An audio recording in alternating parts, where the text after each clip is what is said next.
dafa doon expliquer ni moom par opération par césarienne la amee woon doom. jinne bi moo doon expliquer loolu sànq. jinne bi daf ni woon moom dafa chargé woon benn liir ci biiram bi pour muy xëcc opération bi di ko yàq. waaw loolu la ni moom la avorté nii loolu jar nañu ñu leeral ko. léegi dafa léegi loolu la avorté. waaw parce que fi mu dafa avorté liir dëmm. maanaam liiru jinne la avorté liiru jinne la avorté liiru jinne bi mu avorté. jinne bi sànq dafa wax ni moom la yónni woon ci biiram pour muy xëcc opération pour di ko mettital. déjà moom xam na ne day génn. waaw xam na ni moom léegi day génn mu génnee doomam bi. waaw mu éliminer doomam bi. ci la wax ni ñoom jinne ñoom. ay defkat lu bon nañ ba ñoom ki ñu jur sax mën nañ ko rey. waaw maanaam loolu jinne yéefar yi la mais jinne jullit du def yooyu. waaw laajaat nga ko léegi mun la moom. surtout waaw du def parce que parfois nga dégg ku toog ci rajo yi ak télé yi di wax fekk lu muy wax xamu ci dara. jinne yéefar moom mooy def rokki mi rokka jinne yéefar mooy def lu bon mais jinne jullit xanaa kàccoor yi parfois mun nañ def lu bon parce que doomu aadama sax am na ñi nga xamante ay jullit lañu waaye ay naafeq lañu mais jinne jullit bi nga xamante ne yaa ko tuubal comme man ni ma leen di tuubalee ma yor leen ci sama kër ñu nekk di ma liggéeyal ñooñu mënuñu ma chantage dara mënuñu ma jox ma dara déedéet man maay xool parfois ma defal leen ay sarax ñooñu dañuy nekk ci sama waaw di ma liggéeyal ba keroog ma fiy jóge su ma doom ñëw sama sët ñëw su ma taalibe yi ma wóolu jox leen mais ñooñu duñ ma mus a chantage parce que ñooñu man daanaka man maay seen lépp man maay seen papa bokk maay seen papa maay seen yaay ñoom jinne yi gannaaw ba ma leen génnee ci lu bon dugal leen ci xeetu ci diine l'islam dañu maanaam dañ may tarbiwu di ma liggéeyal lu ma bëgg ñu nekk ci lu ma bëggul duñ ci ne comprendre nga waaw léegi nag expliquer loolu. Alors donc vous voyez donc le djinn qui vient donc tout simplement de faire vomir la demoiselle parce que c'est le djinn qui vraiment l'avait obligé à avoir un enfant par opération et le djinn avait introduit un autre bébé à l'intérieur donc de son ventre et ce bébé c'est ce qui vraiment gâtait donc ce qui lui faisait mal avec son opération. Maintenant sachant qu'il va sortir donc il a obligé tout simplement la fille à vomir parce qu'il veut tout simplement que son bébé puisse sortir donc du ventre de la fille. Donc vous voyez un peu comment le djinn donc a fait. Donc le marabout Thierno Moulé Sow qui est encore une fois en train de montrer sa puissance donc a obligé donc le djinn tout simplement à sortir donc son bébé du ventre donc de la demoiselle. Alors le djinn qui a même révélé que vraiment qu'il s'agit donc d'un genre d'être donc vivant qui peut même faire du mal et qui peut même tuer donc son enfant. Donc vous voyez comment un peu les djinns peuvent même tuer leurs enfants tout simplement pour faire mal à la personne ou bien pour ne pas être capturé donc par le grand marabout donc Thierno Moulé Sow. Ladies and gents, you see that this very, lady, this very girl was vomiting because it is about the jinn who is hypnotizing her. It is just, a tiger hypnotizing her. And this jinn even said that he made one baby in her belly, and that baby was just, making her, be unhappy, hurting her every time because that jinn was just avoiding her from even delivering nicely. And you see that whenever the jinn, knows that he will get out, he did his best to make out, the baby he made inside the belly of this very girl. You see that the Marabout Thierno Moulé Sow just being so powerful, just being so strong in front of the jinns. Ready to make out the jinn. And when the jinn was ready to be made out, he just made out his, son inside, who was inside the belly of this very girl. You see then how the Marabout Thierno Moulé Sow is powerful and how he is strong in front of the jinns. And the jinn even, said that they are, bad human beings and they can even hurt, human beings. They can even kill their own children because just to make human beings be unhappy. You see then this jinn has just killed his son, you know, who was in front, who was inside the belly of this very girl. So you see then this jinn, you know, this lady hypnotized by a jinn. You see how the jinn is doing his eyes, you know, because it is a tiger. That's tigers doing this kind of thing. But you can see on the other way that woman who is, you know, the mother of this very girl. You see then the woman is, you know, staying still, is sitting still, because the woman is just, you know, possessed by a human eater, and this human eater is afraid of this very jinn. You see then this very jinn right now being ready to be converted in Islam and to get out from the body of this very lady. Donc vous voyez donc le djinn qui est un tigre qui est vraiment en train d'hypnotiser donc la fille donc de la dame, qui vient vraiment de faire sortir son bébé du corps, donc du ventre donc de la fille, qui est vraiment prêt à être converti en l'islam par le grand marabout, the king of the king, le khalife général des djinns, donc qui est prêt à être converti en l'islam et prêt vraiment à sortir donc du corps vraiment de la demoiselle. Nous allons laisser tout simplement la parole au grand marabout, le khalife général des djinns, Thierno Moulé Sow, pour qu'il puisse continuer sa séance de guérison et qu'il puisse vraiment convertir le djinn à l'islam et le sortir donc du corps de la demoiselle. waaw léegi ma daal di lay tuubal jinne ma tuubal la fompaaleel foofu léegi dégg ko micro bi Moussa Ba léegi ñu tuubal jinne bi mbokk yi ñu daal di kon tuubal jinne bi nga xamante ne mooy tigre depuis 83 la topp yaayu xale bu jigéen bi tere ko am doom moom moo tax mu am benn doom bii ba pare mu dugg doom bi di yàqal avenir xale bu jigéen bi di yàqal yaayam tey nag moom tigre la jinne bu am doole la xeex nañ xeex bu métti ba yàlla def na léegi nangu na tuub nangu na doon taalibe nangu na liggéeyal ma aussi kon ma daal di tuubal jinne bi mu nekk sama taalibe bés ni ki tey mu may liggéeyal di ànd ak man di ma liggéeyal doon suma taalibe doon nongo laxasuwaaye maanaam tarbiwu doon nongo tarbiwu ci biir kër gi ndax jinne yëpp bu ma leen jàppee dañuy doon nongo tarbiwu dañu may liggéeyal fu ma leen yónni ñu dem lu ma leen tere ñu bàyyi kon nag dëkk ko micro bi mu tuubal jinne segg kon waxal ashhadu an laa ilaha illallah daa diis waxal ashhadu an laa ilaha illallah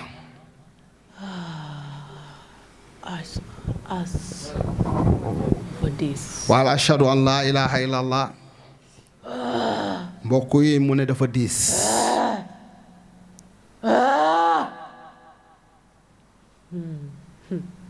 waxal ashhadu an laa ilaha illallah ashhadu an laa ilaha illallah wa ashhadu anna muhammadan rasulullah wa ashhadu anna muhammadan rasulullah abduhu wa rasuluhu abduhu wa rasuluhu bés ni ki tey bés ni ki tey tuub naa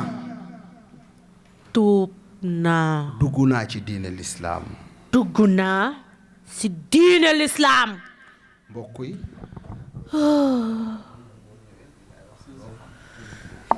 mbokk yi bés ni ki tey jinne bi tuubal nañ ko dugg na ci diine lislaam léegi nag ma jox ko tur ma daal di génnee jinne bi bii mooy ñetti jinne yi ma génnee ci xale bu jigéen bi gis nga fajum jinne yombul maa ngi nii añaguma instant bi ñoo ngi ci 22 heures ak lu teg liggéey bii du caaxaan du ay fo maanaam magum jëm kilifa laa du ma dox ci ay caaxaan du ma dox ci ay fo moo tax bu ma jàppee jinne yi damay def fulla ak fayda pare ci dem dox maanaam nekk somay waaw bu ma jàkkaarloog ñoom damay dem ba jeex takk parce que du foo quoi du liggéeyu caaxaan macha allah maa ngi ni añaguma instant bii nii ban heure moo jot nii sax gis nga maa ngi ni 23 heures ba tey añaguma xam ngeen nekkoon ku bàyyi sa añ vraiment nekkoo di caaxaan waaw kon nag ñu tuubal jinne bi tuubal nañ ko léegi ban tur laa ko war a jox pour mu dugg ci l'islam. Alors le djinn qui vient d'être converti par le grand marabout, le khalife général des djinns, Thierno Moulé Sow, et vraiment il a répété donc les paroles donc ashhadu an la ilaha illallah ashhadu anna muhammadan rasulullah abduhu wa rasuluhu, donc tout simplement parce que le marabout Thierno Moulé Sow l'a obligé à répéter ces paroles et à être converti en l'islam. Maintenant il est en train de réfléchir sur le nom vraiment qu'il va lui donner et vraiment le sortir du corps de la demoiselle, et en ce moment il sera tout simplement un talibé de Thierno Moulé Sow, le grand marabout, le khalife général des djinns, et restera vraiment dans cette maison et pourra travailler pour le khalife général des djinns. So ladies and gents, you see that just, the Marabu Thierno Moulé Sow, who has just converted this very jinn to Islam, and he made him, just talk, these very good words, Ashhadu an la ilaha illallah, Ashhadu anna Muhammadur Rasulullah, abduhu wa rasuluh, and this jinn, who has just said this very word, is now converted in Islam. And then the Marabu is thinking about the name to give to this very jinn, and then as far as, this moment, will arrive, this jinn will just stay in this very house, will stay with the Marabu Thierno Moulé Sow, and will be a Talibe of the Marabu Thierno Moulé Sow, and will be then working for this very Marabu, the king of the king, the Khalif General of the Jinn. So we're gonna see then which kind of name the Marabu will be giving, to this very Jinn. So stay with us on TMS TV. It is still an unbelievable moment, because we're talking about a daughter and her mother, and then the daughter being hypnotized by a Jinn, the mother being possessed by, a human. Whatever is happening in this very house, TMS TV forever. TMS TV is showing you what is hidden every time. So I will give the floor to the Marabu Thierno Moulé Sow, because he will be giving a name to this very jinn. So I give him the floor. waaw léegi mbokk yi jinne bi tuubal naa ko ba pare bii mooy ñaata jinne ñett bi mooy ñetti jinne yi ma génnee ci xale bu jigéen bi ñetti jinne te jinne yëpp bu ñëw nga ne bii moo gën a soxor morom ba waaye bii moo ëpp doole yeneen jinne yi ma génne ci moom yëpp waa bii tigre la dafa am doole comprendre nga léegi nag kon ma daal di koy jox tur ban tur laa ko war a jox léegi parce que dama bëri ay tur yu ma tuddee ay am na gan bu la seet si woon de te nga defal ko teranga ndànk rek ñu def ndànk waaw def ndànk ñu def ndànk dama koy tudde Arrafiu Moulé ndax nag man turu yàlla tur tuddee naa leen jinne parce que yi ci des bëreetul waaw léegi nag Arrafiu Moulé léegi jinne bi kon bés ni ki tey tuddee naa Arrafiu Moulé da nga koy bind après léegi Arrafiu Moulé nga tudd dégg nga Arrafiu Moulé kooku tamit turu yàlla la léegi nag kon jinne bi tudd na Arrafiu Moulé bés ni ki tey jinne bi taalibe la ci kër gi daf may liggéeyal ba pare macha allah doon suma taalibe doon nongo laxasuwaay nongo tarbiwu lu ma bëgg mu nekk ci lu ma bëggul du ci ne kon jinne bi toppoon yaayu xale bi depuis 1983 bés ni ki tey wàcc na ci samay loxo wàcc na ci samay tànk doon na sama taalibe macha allah kon nag gis ngeen nee na depuis 83 la topp xale bi kon nag macha allah Arrafiu Moulé kon génnal ci xale bu jigéen bi jinna Arrafiu Moulé yaltu jinna Arrafiu Moulé génnal ci xale bu jigéen bi jinna Arrafiu Moulé Arrafiu Moulé génnal ci xale bu jigéen bi jinna yaltu Arrafiu Moulé génnal ci yaramu xale bu jigéen bi mbokkuy jinne baa ngi génn Arrafiu Moulé jinne la bi nga xamante ne jinne bu am doole la jinne bi tigre la ma xool turu yàlla bu gën a mag ma laaj gaay ma ne leen nañu xool ban tur parce que nag turu yàlla yi yëpp maa ngi leen di tuddee jinne moo tax nag dama bëgg 90 yëpp ñu tuddee leen jinne kon Arrafiu Moulé génnal ci xale bu jigéen bi Arrafiu Moulé jinna yaltu jinna sarga foyra sarga foyla go ahead jinna xam naa ne yaltu yaltu yaltu gis ngeen jinne baa ngi xiiru segg la yaltu yaltu jinne gis ngeen doole yaltu yaltu tigre yaltu Arrafiu jinne Arrafiu Moulé yaltu yaltu jinne yaltu gis ngeen doole kese la gis ngeen yaltu yaltu jinne baa ngi génn Arrafiu gis ngeen nu mu amee doole jinna yaltu yaltu yaltu yaltu yaltu mbokk yi gis ngeen jinne bi dafa am doole il est puissant il est trop puissant. Il s'agit d'un djinn vraiment trop puissant. Donc il s'agit d'un tigre. Vous avez vu, vous avez entendu ces cris, des cris incroyables. Donc vous voyez, donc il s'agit donc vraiment d'un djinn assez fort qui a crié ici. Il s'agit vraiment d'un tigre et le marabout Thierno Moulé Sow qui l'a converti à l'islam et qui lui a donné le nom de Arrafiu est en train vraiment de le faire sortir du corps donc de la demoiselle. Donc vous voyez un peu comment le djinn est en train de crier avant de pouvoir sortir du corps de la fille. Même mon ami, mon collègue, le journaliste Moustapha Sarr donc a failli trébucher, donc tout simplement à cause de ce djinn qui est assez fort et qui vraiment était en train donc de le menacer, donc parce qu'il s'agit d'un tigre. Moustapha Fall, c'est pas facile vraiment à vivre avec. C'est un djinn, vraiment, il est vraiment puissant, c'est un tigre, donc vous voyez un peu comment le tigre est en train de faire ses doigts. Donc c'est un tigre véritablement qui fait les gestes d'un tigre. Donc vraiment, chers internautes, chers téléspectateurs, donc vous êtes en train de voir quelque chose d'incroyable sur la TMS TV, donc la chaîne qui montre vraiment ce qui est caché. Donc vous voyez un tigre, donc vous voyez même la peau du tigre et le tigre qui est en train vraiment de se manifester et d'être devant vraiment la peau du tigre qui est en train de crier vraiment fort. Dear ladies and gents, you see then this very tiger, this very jinn, which is a tiger, shouting again because he's being, just let out, from the body of this very, girl, and the Marabu Chernobyl is still so powerful, so strong, showing again his strength in front of the jinns. You see then this very jinn who is a tiger was shouting again, crying here and there, and then even going in front of the skin of this very tiger you're seeing on the very wall, the Marabu Chernobyl, so showing it. You see then what the Marabu is showing, it is the skin of a tiger, which is here on the very wall. And this very girl, who is hypnotized by a tiger, the tiger was crying again. You see his gestures, you see his actions, because it is a jinn, it is a tiger doing this kind of actions, you see. And even the tiger, when he was shouting, my friend, my colleague Moustapha Fall was just, lagging behind because he was just being attacked by the tiger. You see that how the tiger is crying again. You see that it is really unbelievable, really something, which can make you afraid. You see, it is a tiger. It is a tiger doing this kind of action. Et vous voyez, c'est un tigre qui fait des actions incroyables. Vous saurez certainement que c'est pas une personne humaine qui fait ça, mais il s'agit d'un tigre. C'est pas une personne qui fait ça, donc du nit mooy def li, mais tigre moo koy def parce que jinne bi ko jol moom tigre la moo nekk ci biir yaramam mooy def li, mais xam ngeen ne lii jigéen mënu ko def, jigéen vraiment amul kàttanu def li, mais tigre mooy def li, segg mooy def li, donc bu ngeen di gis lu muy def, donc yëpp segg rek lay def. Donc doole kese la parce que tigre la segg la yéen a ngi gis, donc daanu na ci suuf parce que commencé na sonn, donc dafa bëgg a génn, marabu bi di def lépp pour génne ko. Moustapha Fall mu nekk lu doy waar li ñu dund fii, lu doy waar vraiment.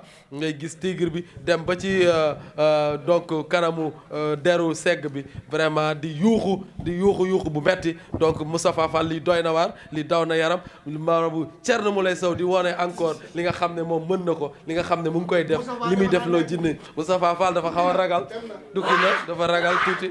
Moustapha bul ragal, donc waxal li ngay gis. Donc Moustapha yaa ngi gis nga segg bi, gis nga li muy def parce que segg la. Donc Moustapha waxal li nga gis, mu nekk lu doy waar. Moustapha da nga xaw a ragal.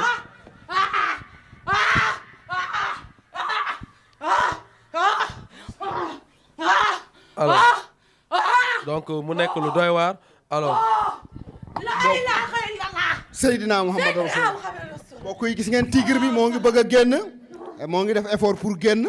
Defe naa ne instant bi Moustapha nekku fi, jëmm ji moo fi ne, mais moom nekku fi. xam nga concentration bi moo ëpp te sëñ bi dafa def lu yéeme. waaw parce que boo xoolee ci image yi ñëw na ba tiim tigre bi taxaw. def nu tigre bi def demaat ñu gis encore mu tëdd fii di def comme ni tigre di def. loolu day mel ni rek suñu borom moo mën a maye. dëgg la te li mu may Thierno Moule Sow ca kaw ca kanam maanaam li ñuy wax ci tubaab c'est extraordinaire.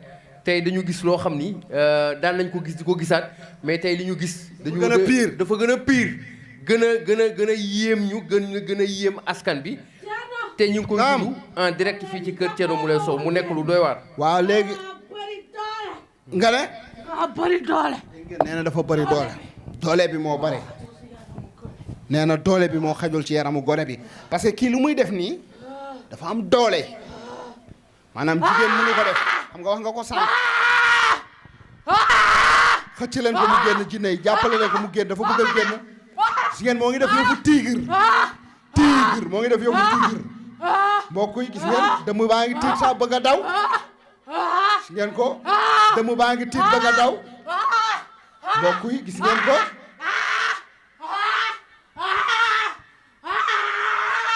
gis ngeen ko waaw bi mooy 3e fois de muy dem ba ci fii tigre bi nekk parce que dafa bëgg a génn macha allah dafa bëgg a génn dafa bëgg a génn tigre moom ku ko xam ni lu am doole la tigre sëñ bi defe naa ni comme ni ko suñu mbokk internet yi di seetaane tigre moom defe naa ni lu am doole la te tigre baa ngi dafa bëgg a génn dafa bëgg a génn ci xale bi dafa bëgg a génn waaye lu am doole la waaw moom ngeen di suivre ci TMS TV ak le khalife général des Guinée the king of the king Thierno Moule Sow di wone maninam saa su ne tey nag mu gën ñu impressionné waat li ñuy wax ci tubaab Saliou gën a gis loo xam ne daf ñu gën a yéeme fii ci TMS TV ngeen gis muy def loxo yi comme tigre également ba léegi mel ni segg jóg na ñetti yoon nag dem fële mu mel ni fële xam naa ni am na lu ko fay maas muy dem loolu lépp day wone pouvoiru xalif général des Guinée. fu bëgg a génn fu mu nekk nii moo ngi def effort pour génn quoi. instant bi moo ngi def effort pour génn ci xale bi. instant bi moo ngi def effort pour génn. muy yuuxu noonu ci kaw gis ngeen geste yi muy def comme geste tigre yi également dafa bëgg a génn dafa bëgg a génn.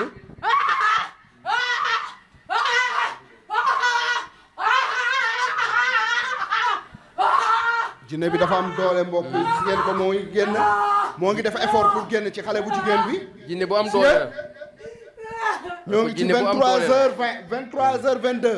ba léegi sëñ bi demul. ba tey añaguma 23h22. mbokk yi gis ngeen liggéey bi dafa metti instant bii ni dafa bëgg a génn. dafa am doole. mel ni jinne bu am doole la de. ngeen ñu suivre ci TMS TV à 23h presque passé de quelques minutes. de 22 minutes. ngeen ñu suivre ci TMS TV ak le khalife général des Guinée le roi médecine traditionnelle the king of the king muy def ay séances de guérison mu mel ni Guinée bi day waaj a génn waaye ba léegi génnagul de parce que dafa nekk jinne bu am doole waaye fii defe naa ni moom ku fi ñëw rek comme la waa ji ñëwoon fi démb nee na moom du waxati sax la khalife général des Guinée mais day wax le terreur des djinns defe naa moo boobu c'est fort. le lan le terreur des djinns. le terreur des djinns. terreur des djinns mooy ki nga xam ni mooy yëkkati jinne yi ba ci kaw duma leen ci suuf. les terreurs. terreur des djinns boobu dafa nekk moo bu fort. terreur mooy ki nga xam ni day daaneel jinne yi day duma jinne yi moom du bàyyi lenn ci kanamam maanaam bu àll bi lëndëmee ba ñuul kuk bu àdduna yëpp taxawee ne kenn du jaar moom day ñëw ci lëndëmaay bi daal di xuus romb.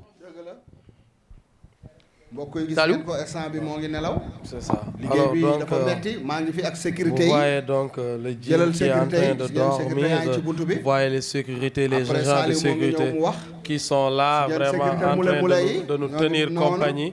Donc un moment incroyable, un moment fort. Moustapha Fall, quand on parle d'une terreur, donc, quand on parle d'une terreur, Moustapha Fall, on parle d'une chose épouvantable, donc une chose effrayante. Donc vous voyez, donc le grand donc talibé de Thierno Moule Sow qui nous a soufflé une expression hier, qui nous a dit que on ne doit plus dire peut-être le khalife général des djinns, mais dire donc la terreur des djinns, parce que c'est la personne qui terrifie les djinns, vraiment qui les rend vraiment peur. Donc une chose incroyable, il vient encore de nous impressionner, il vient encore de démontrer son pouvoir vraiment devant les djinns.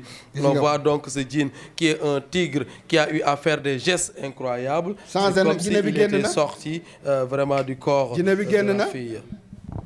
gis ngeen ko. jinne bi mbokk yi génn gis nga xale bu jigéen bi nu mu xoola jël ko. génn na. génn na. génn na macha allah. maanaam li ñu gisoon sànq ak léegi bokkul. déedéet. gis ngeen mbokk yi. courant du moromu batterie. nga ne. courant du moromu batterie. luy loolu. courant. waaw fii la courant bi nekk. yeneen yi ay batterie la. moo tax ma ne courant du moromu batterie. waaw kooku mooy Moustapha. mooy le grand journaliste des Guinée. fii ku fi dugg. waaw courant bee lay maas. waaye am na bërëb yooyu dem foofu batterie nga fay fekk. batterie. waaw maanaam day tàkk di fay. day tàkk rek di fay.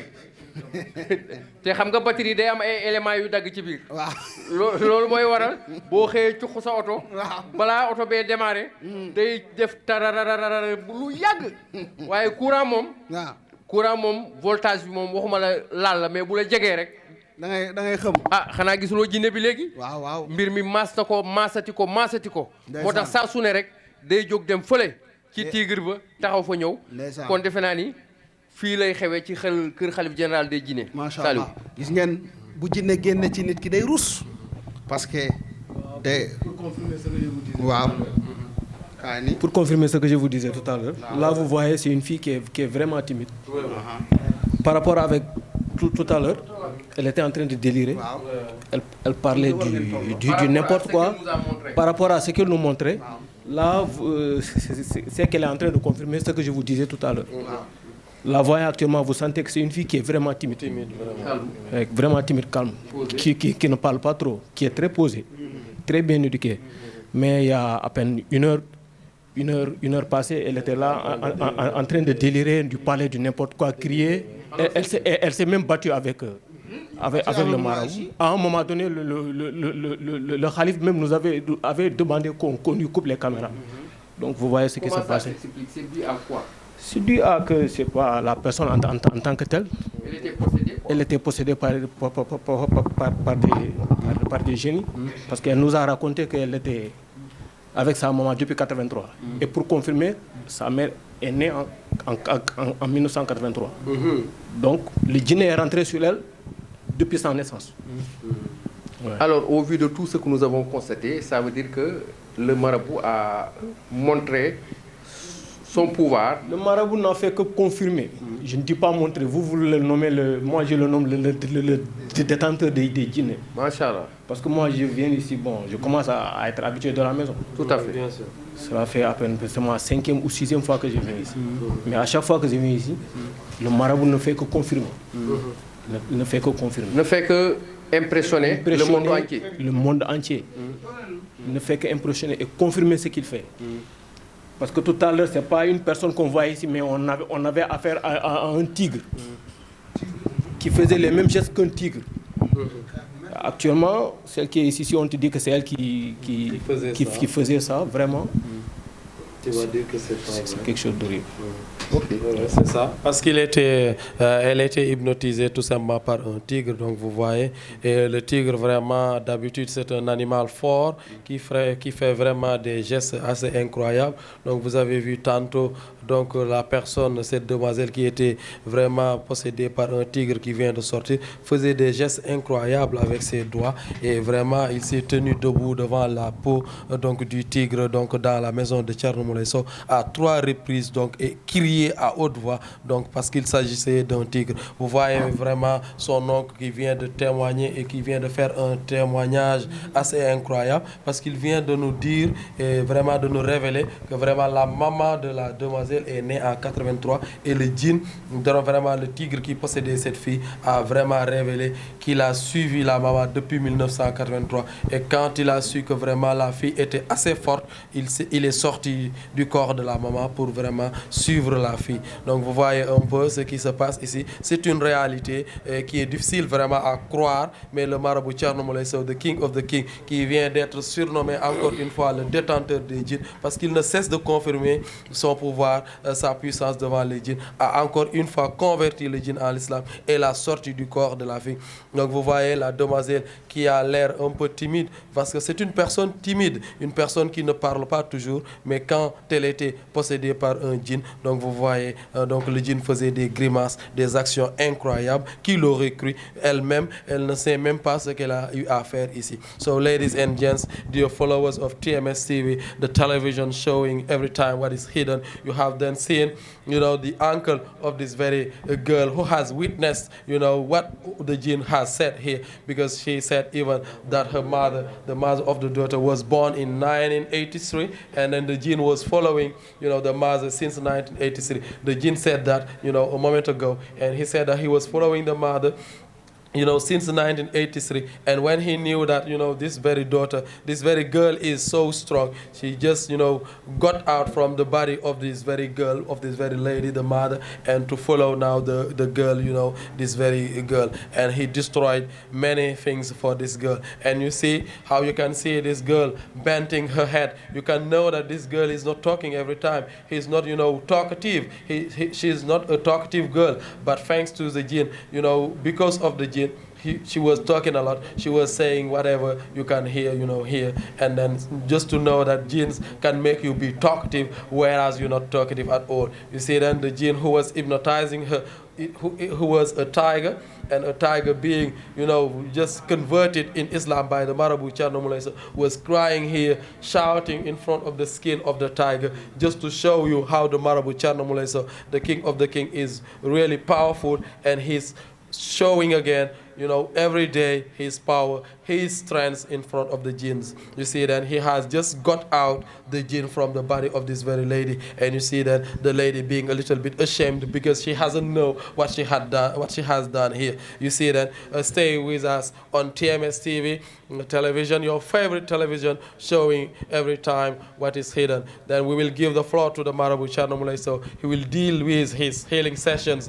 and we're gonna see whether he will be able to get out the human eater, you know, this woman, you know, who is hypnotized by a human eater, a girl or a woman, you know, whose name is Neifatu, and the Marabu must make her out, and we're gonna see whether the Marabu will be able to do that or not. Donc, vous voyez bien, donc ce qui vient de se passer, le Marabout a réussi son pari, il a sorti le djinn du corps donc de la demoiselle. Vous voyez la demoiselle qui a la tête un peu courbée parce qu'elle est assez timide, elle n'a pas l'habitude de parler, elle a l'air donc un peu timide, donc c'est ça, parce qu'elle ne sait pas exactement ce qu'elle a eu à faire ici, mais vous voyez, donc c'est juste le Marabout Thierno Moulay Sow qui montre encore une fois, qui démontre, qui confirme encore une fois toute sa puissance donc devant les djinns. Alors donc vous voyez, on va laisser la parole au Marabout Thierno Moulay Sow. Il va essayer de voir s'il va sortir la sorcière qui s'appelle du corps donc de la mbokk yi gis ngeen ko ndeysaan ku ñu génnee jinne après nga ruus gis ngeen sànq lu mu fi def xam ngeen ne xale bi amewul doole noonu gis ngeen ko nit ku teey la nit la ki nga xamante gis nga ko ndeysaan gis ngeen mbir yi nu mu yéemee gis ngeen jinne dafa garaaw da lay dugg rey loola nit da lay dugg def loola lu bon gis ngeen ko fu mu nekk ni wàcc nañ sax moo tax ma ne sëñ bi lii kër gu nekk war nga jël aussi sa matuwaay waaw parce que lii bu leen dalee xaaju guddi waaw te gisuñu la waaw dana dekk loo xam ne lu doy waar la waaw moo tax may lancer appel waaw maison kër gu nekk war nga mën a fexe waaw sa cuuraay volcan jooni waaw parce que boo gisulee sëñ bi te ñëwuloo fii te jotaguloo egsi ci sëñ bi bu fekkee ni jotoon nga jënd sa cuuraay volcan jooni dina la dimbale parce que li ñu gis fii gis nañ fi tey lu yéeme lu doy waar dëgg la te jinne bi ñu gis fii dafa am doole ku am doole la te xam nga tigre la lii bu ñëwul woon fi tey mu nekk këram dana yàq foofu yëpp dana rajaxe foofu yëpp li ko ci mën a dimbale mooy cuuraay volcan le temps muy egsi gisanteeg sëñ bi donte cuuraay volcan bi dana apaiser affaire bi waaye le temps ngay ñëw fii ci sëñ bi di gisanteeg moom cuuraay volcan bi dina la dimbale ci lu bëree bëri donc cuuraay volcan bi aussi dafa nekk lu am solo loo xam ni mbokk yi fii ci kenn Thierno Moulay Sow fii lañ koy jaayee ak t-shirt yi également fii lañ koy jaayee ak yeneen i ay mbir kon affaire bi fii la ci kër Thierno Moulay Sow ci TMS TV the king of the king. jërëjëf Moustapha grand journaliste grand reporter jërëjëf Saliou Samb macha allah kon mbokk yi gis ngeen ko dama demoon bay waaj a wàcc ñu daal di ñëw ma daal di toogaat instant bi nii añaguma ñu ngi ci 23h ak lu teg léegi minuit jot gis ngeen liggéey bi parfois day métti gis ngeen jinne bi dafa am doole am na fu ñu tolloon dama ne nañu fay caméra yi ma raag ak jinne bi duma ko jaay ko doole wan ne ko maa ko mën maa ko ëpp baatin ëpp ko xam-xam jinne bi daal di wàcc ci lañ taalaat caméra yi parce que parfois du ñu filmer lépp ndax ñuy seetaan du ñu comprendre ñoom dañuy gis ne nit ki la ñuy sonal te fekk ne du nit ki fekk ne ñun ak jinne bi ñooy jëflante kon nag pare nañ ci jinne bi tuub na dugg na ci lislaam doon na suñu taalibe kon nag ñu demaat ci dëmm bi ñu daal di xool ni ñuy wàccee kon macha allah léegi nag dëmm bi léegi waaw gis ngeen gaa yu ma yabaloon sax dem nañ ñëw wàccaguñu sax gis nga depuis boobu ñoom it ñoo ngi toog di ma xaar macha allah léegi defal lu gaaw yow moom doo ñu tardel ndax dëmm wala kaana moom du ma tardel defal lu gaaw y en a pas de temps gaawal dëmm moom du ma tardel man. nga ne. na def lu gaaw. fit bi indil du sànq da nga ne woon indi nga fit bi. des na. ah des na. waaw indil yëpp baat bi maa ko téewoon. indil yëpp mu gaaw yaa téyewoon baatam. bañ a wax bi ma koy xoj. gis ngeen mbokk yi dëmm bi mooy wax nii. dëmm bi mooy wax nii dëmm bi nag xaritam la woon. keuse mu koy héberger ci këram mu fay nekk mu koy jox muy lekk muy naan ndekete dëmm la. ndey faat moom nag moo wax ñun xamuñu dëmm bi mooy wax nii di jëfaru di wax. ñëw na léegi ma tuubal la noo tudd. ay tudd Ndeye Fatou Dieng. waaw léegi waxal ashhadu an laa ilaha illa allah wa ashhadu anna muhammadan rasulullah abduhu wa rasuluhu bés ni ki tey tuub naa maanaam ne dugg naa ci lislaam parce que xam nga ne kii jullit la waaye dëmm la day lekk xam nga boo lekkee nit kay nekkatoo jullit waaye ñoom kenn dàqu leen julli léegi nag yow ñaata nit nga lekk à peu près li nga lekk bari na maanaam lan ngeen gis ci yàpp nit ak yàpp xar ban moo dàq bu xar ak nit yàpp nit du moroom xar. yàpp xar yàpp yàpp nit daf ñuy may pouvoir. léegi yàpp nit ak yàpp nag ban moo dàq yow mun a ma bàyyi. kii walla kaana la de ngay takkalee nit ak ay xar ñun dañ koy lekk ba suba sax duñu suur dañuy sonn rek bàyyi. lu tax lu waral loolu. dañuy sonn rek bàyyi. léegi yow nit comme yéen ngeen lekk ko waaye ñun dañoo rax dañuy gis li ñu gisul. mbokk yi gis ngeen dëmm bi mooy wax noonu Sénégal boo nee dëmm ñu ne auzu billaahi mina shaytaani rajiim këram du ma nelaw guddi heure bu jógee. daf may gis ma toog tiim ko. am na benn xaritam bu jóge woon Mauritanie aji joor. waaw mës na ma koo wax. benn jour kooku tamit dafa am ay rab xale bi wax na ko fees na teel. lu mu ko wax mu ne bu ñëwee dina ñëw si yow. waaw fekk mu koy naa ko moom ku mu gis si dara ko demal si ceeb mu li demal si ceeb moo ko kooku ne ko nii wayu fàttali ko jour boobu ba ma nelawee ba xaaju guddi ba jóg toog rek gis Ndeye Fatou toog fees dee la laal bi. waaw. kooku ne ma xam nga laa la bëgg a xamal Ndeye Fatou na nga tëdd si ëllëg si tamit yow toog mu ne ma Ndeye Fatou kooku rab kese la na ma ne yow Ndeye Fatou na nga tëdd tey moom na nga tëdd ma arrière bàyyi. xale bi ñu koy njëkk a def suukar bës naa ko. yéen a ko roof suukar. waaw laa ko jàpp muy déliré muy yeewu di wax boo fekk la fa xaritam bi aji joor fekk benn sëriñ mayoon ko gàllaaj keebaa la tudd. moo tax gis nit faat ko sa kër muy fanaan. bu sangoo xamoo ba xam dëmm la wala du dëmm dafa wóor nii aji joor xaw ma keebaa fee la dëkk boobu laa njëkkoon a bëgg a yóbbu fit bi mu résisté. léegi nag wax bi yëpp dafa doy léegi xam nga lu ma bëgg. bés ni ki tey nga génn bàyyi naa kii ko te xam naa ne dinaa dee. waaw boo deewee ñun suñu maafe nekku ci ñun l'essentiel nañu sauver ndaw si na ndaw si dund mais yow sa dee faalewuñu sa dee ñun lijjantiwuñu yow dëmm bi nga yow boo deewee sax baax na mais nit ki moom na dund. lekk naa ba waaw on s'en fout di dëmm on s'en fout li ma lekk si yàpp dëmm nit. nga ne. li ma lekk si yàpp nit. ak a neex. nee na lu mu lekk ci yàpp nit. waaw léegi yéen ñi di tabax see xar yéen ngeen di tabax see nit ñi. ji nga loolu cere ju bees ji baax laaj ko bu muy gént war naa ko cere bu bari cere bu bees pour woon ko ne moom lañ ko nar a booleel guddi googu lañ ko doon xot ko rek mu tëb daaw. da ngeen defar seen cere. pour nar ko booleeg kii. maanaam kii ngeen naroon def ndawal kii. dañ maa lebaloon te damay fay. kii nga naroon def ndawal kii soxna si. waaw boo koy dëmm mooy wax noonu.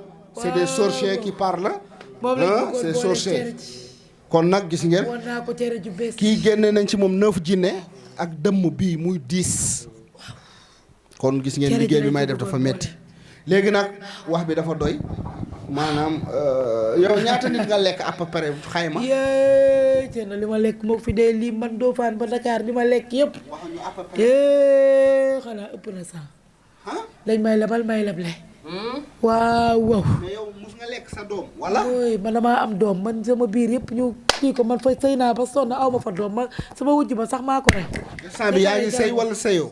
mooy yéen man damaa sëy taxawal lay def aw ma sax fu ma dëkk xale bee ma yërëm Fatma te xale bi jinne bi nga njëkk a jàpp moo koy wax lu bëri moo tax mu jékki-jékki rek. instant bi amatoo foo dëkk xale bu jigéen bi moo la fat léegi dafa laa fat ba pare nga bëgg ko lekk. waaw waaw. kooku yi kon gis ngeen loolu c'est grave. waaye damaa sonn fu mu toll nii fu ma mënta dem ba Mali daw naa fu ñu jël si ma ne ma fay rek wala ñu lekk la. maanaam dëmm yi nga lekkandoo woon. léegi nag délai bi dafa jot. ñu lebaloon ma bopp. bopp ak lañ bët bopp ak bët lañ la lebaloon. bopp lan. bopp nit ak bët lañ ma lebaloon. góor la wala ku jigéen la. moo ku jigéen benn xale benn élève bu doon jàng Ndofane. yéen a ko lekk. waaw. élève bi nu mu tudd. waaw est-ce que tudd Fatou Seen xaw ma. Fatou Seen la tudd. Ndofane. léegi xale bu jigéen bii ni nga dugg maanaam xale bu jigéen bi nga bëgg a lekk moom xam na Ndofane mos na dem Ndofane. mosu faa dem am na benn jour amoon naa fa xew. ma invité ko mu bañ. kon nag mu kii instant bi ngeen xam ne kii di wax nii du moom mooy wax dëmm bi mooy wax te moo ngi wax ci dëkk ba pour ñi ñi xam parce que parfois kon dégg nga moo ngi wax kon sama dëmm benn xarit bi rocceeku moom tamit amoon na xew Kaolack mu woo ko pour xale bu jigéen bi nar a dem moom tam préparé woon na pour ñu boole ko oto moo tax xale bu jigéen bi fan yi képp kër papaam tey ji benn bàjjanam day sëy seen waa kër wax nañ ba sonn mu ne leen sama fit ñemewul. kon nag moom moo ngi wax ñu mu lekk Ndofane te kii toog nii nit maanaam ki toog nii dëmm bi dugg ci moom mooy wax kon nag pour ngeen xam ne ki toog nii du dëmm mais li dëmm bi mooy wax ci moom foog mu leer. moom musul dem Ndofane xamul Ndofane. léegi kon xam ngeen ne parce que parfois nga dégg ñu naan di wax na ma dëmm laa te fekk ne du ma dëmm fekk ne dëmm bi ci boppam la ñu capturé muy wax. may wax Mor Faye naan ni benn waay bu nekk Amérique wax ko naan ko nii ba mu nekkee Nouadhibou sama jabar ji tamit mu uufu ko rek boo demee génnu ci waaw deewu jabaram boobu ndey ba tamit génnu ba ci de. kon dëmm bi mooy wax ci xale bu jigéen bi xale bu jigéen bi toog nii du moom mooy dëmm bi waaye dëmm bi ko topp mooy xaritam bi mu hébergé moom la ñu capturé muy wax di expliquer di jëfaroo loolu foog mu leer. Thierno bu ma yëgoon ma sama xarit ba dawee ma daw keroog xale bi gis na ko di ko wax kii mu ne ma gis na ma jinne sa jinne dañ maa takk diri ma dóor ma ba may bëgg a dee maam yàlla yeew kat ñu dóor ma dub yóbbu ma ci àll ba xale baa ngi koy gis ci guddi gi mooy dóor xam nga man jaan laay nekk su may soppaleku naan nii ci chaise anglaise xale bi maa fa nekk waxu ko kenn xale bi xoolal maanaam dëmm bu garaaw la chaise anglaise am laay toog yaay toog ci chaise anglaise waaw bu demee jonkan bëgg a dugg diw seeg ma naan ko ñëw mbokk yi gis ngeen ko mooy xoolal mu taxaw anglaise bi xoolal nii lay def paysan paysan nii lay def taxaw bu taxawee tuuti ma naan ko maa ngi génn mu daw ndeysaan jël mbuus su paree du bëgg sax nit ñi ko xamal. ma di ko tiital mbuus lay jël day bëgg a dem toilette du mun a dem toilette léegi ci mbuus lay demee toilette. gis ngeen moom mooy wax maa jël fit bi di nekk ci chaise dëmm bi mooy wax lu xale bu jigéen bi di daj. damaa fexe. léegi nag damaa fexe ba sonn mënuma dara ñu abal ma jaan boobu nag moo ko doon topp. léegi nag lii hôpital mënu ci dara ku dul Thierno Moule loolu la yàlla dogal. ma bëgg ko matal jaan bi mu ñëwee nag si nga ko joxaat beneen cuuraay vite fait bi. kooku mooy volcan jooni ak vite fait. xam nga ne dëmm moo jot waaye. moo tax ma jox ko léegi nag loolu moo la ràngati ma yeew sonn. loolu moo la ràngati. waaw loolu moo la sonal. xale bi mu commencé fit bi naan nii rek dafa daw dem jël vite fait bi rek sotteeku ci bopp bi moo yàq sama bët yi nii. kon yow dëmm bi instant bi sa bët yi dafa yàqu. sama bët yi dafa yàqu kon nag léegi na génn ci xale bu jigéen wala da ngeen bëgg mu gën a waxtaan mu waxaataan. kii nag moo gën a doon defeyaa. kan kii moo gën a doon defeyaa jël volcan bi rek. kan mooy defeyaa bi. kii sotti ma rek jël volcan bi rek. ñu daw jël cuuraay bi volcan bi sës ba commencé rek di wax. gis ngeen dëmm nit lay doon Sénégal boo nee dëmm ñuy sàkketi ñoo la gën a xam luy dëmm en général nag dëmm yi ñoom ñooy weddi naan dëmm amul dëmm may wax de. gis ngeen maire bi nekkoon foofu yaay dëmm bi mooy wax. moo ma doon wax ke ñëwal dinaa la jàppale ñu rey ko parce que maire bi tamit moom dafa nangu woon jëkkëram. kon léegi ngeen ko bëggoon rey daal yow da nga bëggoon fay kii bor. waaw bu reyee comme ni ma def rakkam. ngeen lekk ko quoi ngeen coob ko. ma ne ko pëkk jëg fit bi moo tax dafa toog fit bi naan nii fit bi naan waaw léegi doy na sax wax bi doy na léegi benn yoon na génn ah c'est bon léegi kon génnal ma moo koy gis ngeen dëmm bi wax bi bari na trop léegi nag na génn xale bu jigéen bi waaye xam naa dinaa dee parce que ku ma leen bëgg a fayee ñu bañ nee nañ ko am wërsëg sa affaire la boo deewee ñun loolu suñu maafe nekku ci ñun suñu lañ nekkul ci yow dëmm bi nga dee ñun on s'en fout de dëmm on s'en fout de sorcier ah ñun nit yi la ñuy sauver dëmm moom lijjanti wuñu ko buy dee sax ñun duñ ko faale parce que dëmm baaxul luy rey nit di lekk nit comme yow nga koy coof boo deewee ñun lijjanti wuñ la ñun nit la ñuy sauver doomu aadama bakkan damaa ñàkk jom moo tax mu ñëwaat la léegi génnal wax bi dafa bari sax génnal nit ki parce que man añaguma boobu ba tey waaw léegi nag génnal kon nag mbokk yi gis ngeen liggéey bi dafa metti instant bi léegi ñu dugg minuit ñoo ngi ci 23h47 c'est important heure bu ñu nekk ñu xamal nit ñi ñoo ngi ci 23h47 le khalife général ba tey añagul vraiment maa ngi ci jinne jóge naa ci jinne bi maa ngi ci dëmm bi léegi génn leen ci moom génnal bàyyi leen lii dafa metti bàyyi leen dinaa xool leneen bàyyi leen toroxal nañ ma bàyyi leen fit bi xewoon daf ko joxe woon daf ko doon fayee bor crédit daf ko doon fayee bor siiw naa bàyyi leen léegi nag fi mu ne nii moom la ñu wax ni bàyyi leen dinaa il faut mu delloo leen ko bàyyi leen moom dafa àndoon ak ay dëmmam xam nga dëmm kuréel la ñuy doon tey dañuy lebalante tey dañuy xool ci famille bi ci seen famille ñu ne tey dañuy jël ci famille kii ñoom ñu lekk suñu lekkee ñu ne après ci famille kii diw da ngay fay keneen noonu ñu lekk dañuy lekkante seen famille ba pare mujj lekkante seen biir dëgg la parce que tey moom bu fayul tuuram moo jot moom dañ koy sot ñu lekk ko dëmm bi parce que dafa lekkoon dëgg la dafa lekkoon njabootu jàmbur dëgg la léegi nag war na fay su fayul gars yi dañ koy sot lekk ko dëgg la moo tax dëmm amul mucc dëmm baaxul xam naa ni dafa bon xam naa ni loolu dana laaj émission spéciale ci li ci dinañ ci jinne toj parce que nekk na loo xam ne également lëmbee na àdduna te ay nit la ñuy doon comme ñun dañuy nekk nit dañuy dëkk ak ñun nekk ak ñun di ànd ak ñun fekk ay dëmm lañu soo amul xam-xam dañ lay lekk xale yu góor yu bëri noonu lañ deewee jigéen ñu bëri aussi lekk mbedd bi ñu moytu ko da ngay dem fekk dëmm di jaay nga lekk ko sa biir di metti noonu ngay génne àdduna nañu bàyyi lekk mbedd yi ba ci période bi sax nit ñi di tukki di julli ji waaw ci accident yi dañuy sax këpp dañuy oto yi profité en général tabaski korité tamxarit 31 24 màggal gàmmu ñoom it dañuy profité ci circulation bi dañuy gàmmu comme ñëpp dañuy gàmmu ci nit ñi moo tax accident yi di bëri tabaski ci ñii nit dee ñi di bëri dañuy màggal ci nit ñi dañuy 31 ci nit ñi dañuy 24 ci nit ñi loolu foog nit ñi xam loolu moo tax période yooyu di bëri ñuy faatu dañuy nawet tamit ci nit ñi kon nag waaw nawet bu ñëwee jéey yi day bëri aussi day bëri accident yi gis nga comme tulleeg màlle accident yi comme tulleeg màlle dañuy lekk nit ñi dëgg la waaw loolu nag macha allah bâtiment yi di daanu ci kaw nit ñi waaw nit ñi di dee dañuy dee comme xar nit ñi dañuy dee comme xar dëgg la waaw dëmm yi ñoom ñoo koy def ak jinne yi mu nekk lu graw ngeen ñu suivre ci TMS TV à 23h passé de 48 minutes Saliou mu nekk liggéey bu metti boo xam ni ñu ngi koy def fii parce que sëñ bi ci soo ba léegi leen jaan bi ci douche xewluwul nga gis caméraman bi également Kara presque depuis des heures mi ngi concentré wu yow également tu es fatigué mu nekk liggéey bu metti boo xam ni ñi ngi koy amalee fii liggéey bi nag yombul liggéey bi yombul liggéey bi yombul de liggéey bu metti la ngeen di gis ngeen koy gis nii ci image yi nii sëñ bi di def mëninam ci xam-xam bi ko suñu borom may. instant bi génn na dëmm bi génn na. instant bi dëmm bi génn na. gis ngeen léegi soxna si fu mu nekk nii découragé na. parce que day ruus gis ngeen moo ngi tekki sër bi. dëgg la parce que dëmm bi nii génn na gis ngeen ko. dëmm bi instant bi nit ki ñëw na. ki doon wax sànq dëmm la. waaye nit njaay ñëw na. nit simple ñëw na. mais ki doon wax sànq. xaritam la woon gis nga. moytu ko balaa mu gis nga instant bi dëmm bi génn na nga ne. instant bi nit ki dem na. waaye ñiy seetaan benn nit rek la ñuy gis. ñoom du ñu xam. bu dee amoo xam-xam amoo bopp amoo gis-gis. da ngay doo comprendre mais dëmm bi instant bi génn na léegi nit ñaay ñëw na. simple ñëw na loolu nag ndeysaan. le grand xalif général des jinne le king of the king le Thierno Moule ki nga xamante ne yàlla daf ko may xam-xam. maanaam muy wone di filmer ñëpp di gis. gis ngeen li may def lu leer nañ. alors collé wuñu maanaam collé copie collé amu fi fii lu leer nañ soxna si na nga def. ça va Thierno. yaa ngi ci jàmm. maa ngi si jàmm waaw. ça va.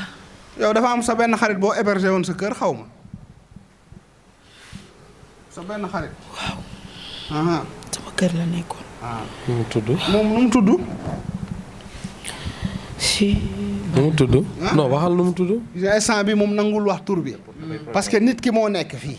waaye dëmb bi mooy xaritam bi moo jëfaroon wax. bokk instant bi wàcc nañ. gis ngeen filmer ko. lii lu ko gën a leer amul. ma ne voyez weddi gis bokku ci. bu ma nee voyez gars yi dañ may ree ci loolu. xam nga man nu ma neex laa waxee français. gars yi dañ may mbalakee ci loolu. mais waaw mbokk yi gis ngeen. instant bii ni gis ngeen. dama war a gis ngeen. gis ngeen. liggéey bi dafa metti am nga ne macha allah li ñuy def yombul. kon ñëpp yéen a ngi teg. yéen a ngi gis. ça va yow noonu. nee na kañ la fi ñëw. Ngoné. waaw. mais yow amuloo xarit.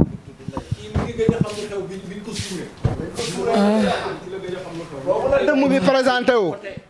boobu la dëmm bi ne salaamaaleykum boobu la dëmm bi présenté wu. dafa fattoon. ma jël vite fait bi sotti ko suul ko. depuis boobu la gëj a conscient ci la gëj a xam lu xew bu ngi soog a yëgaat lu xew. dëgg la loolu ak léegi ça doit faire à peu près 8 heures de temps 7 heures de temps. waaw. lii nag suñu borom kese la. alors the king of the king. the dinañ fi Khalif jógee General dem of the États-Unis jinns. dem France Alors, Amérique. dugg ci just xonk nopp showing again yi his wane yi mel power. nii ñëpp di gis. You know, his strengths in front of, everybody, because he has just made out a jinn from the body of that lady, and then he made après ma jël out vite a fait bi human sotti ko eater suul from ko the body of bi ma koy this suul sax woman. man da doon xeex ak man. dégg ngeen léegi wax na ko depuis boobu la gëj a conscient ba mu ngi nit soo conscient loolu ak léegi c'était vers 14 heures. waaw léegi ñu ngi ci 0 heure. TMS. ñu ngi soog a conscient. TMS TV, donc la télévision vraiment qui montre ce qui était caché, donc une télévision vraiment qui est au-dessus de toutes les télévisions, parce que vraiment une télévision qui chemine avec le grand marabout, le Khalif général des djinns, donc Thierno Moulé Sow, qui est chaque jour en train de montrer sa puissance, qui est en train encore d'impressionner vraiment les êtres humains. Vous voyez ce qu'il vient de faire, il vient vraiment de sortir un djinn du corps donc de cette demoiselle que vous voyez de l'autre côté, vraiment un djinn qui était un tigre, qui a été converti en l'islam par le grand marabout Thierno Moulé Sow et qui a été sorti donc du corps de la demoiselle. Et vous voyez vraiment son oncle vraiment qui est là à mes côtés, qui a pu témoigner de tout ce qui s'est passé vraiment dans la maison avant qu'il arrive ici. Et vous voyez la dame qui est là, Ngoné, vraiment qui était possédée par une sorcière. Donc la sorcière qui a vraiment eu à parler, qui a eu à révéler son nom, vraiment parce que vraiment elle était dans un stade incroyable. Elle voulait sortir du corps donc de la femme.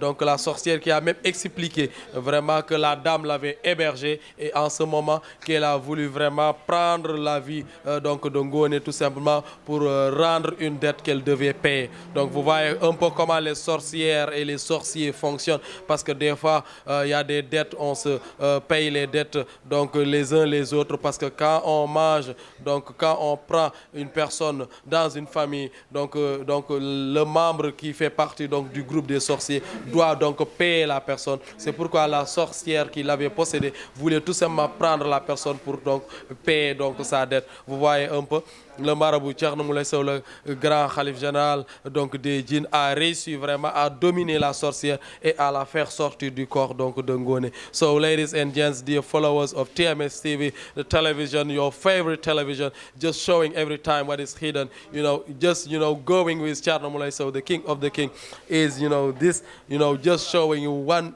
very unbelievable moment, because the marabout Thierno Moulé Sow, the king of the king, was just leading a battle, having a big battle with a jinn who was hypnotizing that lady, you know, the daughter of this very girl who is, you know, sitting on my left. And then, you know, that jinn was a tiger, and that tiger has been dominated by Thierno Moulay Sow, and then has been made out by Thierno Moulay Sow after having converted him. You see then Thierno Moulay Sow showing again his power, showing again his strength, you know, in front of the jinns. You know, that tiger was so strong, but, you know, thanks to, you know, the power of Thierno Moulay Sow, you know, we just succeeded, you know, to make him out from the body of this very lady. And then you see that her mother, because it is a daughter and a mother, her mother Ngone, who was, you know, accommodating one of her friends, you know, has been hypnotized, has been possessed by, you know, a human eater, a woman eater, and that woman eater, whose name was Neifato, you know, was just trying to take this very, you know, human being, this very, you know, person, to take Ngone just to pay her debt. You know, because you see how human eaters are doing. You know, if you are, you know, in a group, sometimes you take one member of this family, and another time, another year, you take another member of this family. And that human eater was even explaining that this person should have been taken, you know, as, you know, a kind of meat, and that would be, you know, made in a couscous. Then that's it. That's why she was making problems every time, you know, to this lady. But thanks to Thierno Moulay Sow, the king of the king, you know, he did his best to make out this very, you know, human eater from the body of this very lady. And you see now this lady being calm, being still, and asking even when she did came here, because, you know, right now it is a human being, you know, being here in front of me on my side. It is no longer a human eater, but a human being, a real person. So stay with us on TMS TV every time. Be following TMS TV, your favorite channel, and you will see what will happen on this very house, in the house of Thierno Moulay Sow. You know, the television showing every time what was hidden. So thanks a lot. Thanks for being with us. Thanks for following TMS TV.